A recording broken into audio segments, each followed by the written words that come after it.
સવારમાં good morning, જય માતાજી। સોડી લીધો સાંડલો ને પૂરી લીધો હેથો, થઈ ગયા મસ્ત મસ્ત ના રેડિયા। મસ્ત મસ્ત રેડી થાઈને સીધા અનિશાબેન ની ન્યા। અરે એમાં એવું છે કે રૂમ ગોતવા નીકળ્યા ને તો અનિશાબેન નું ઘર નજીક જ થતું હતું કે હાલો અમારી ઘરે આટો મારવા। પછી તો હું આવી ગયા, ઠંડી ઠંડી સોડા પીધી અને ટાટા બાય બાય કરી દીધા। રસ્તામાં 20-20 નો સેલ હતો એટલે મેં જો બે કાંડા બે ભાણક્યો હાટો લઈ લીધા। હા, બેન ને યાર દેહમાં જાય છે તો નરેશ કે આ બે કાંડા લઈ લે। મેં કીધું હાલો હવે કેટલી વાર છે આપણે જવાનું છે।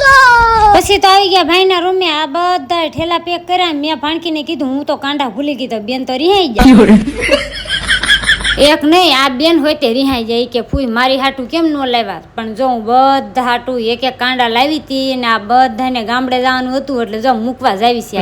શામધામ પૂજ્યા એટલે પટેલે લખાવી નાખી ટિકિટ। હા, જો આ બધાને જવાનું છે। મેં કીધું મારી હોય તે ટિકિટ લખાવી નાખો, મારે 11 કરવા જવું છે। ભૂપત કે હાલો હાલો હવે બસ આવી ગઈ।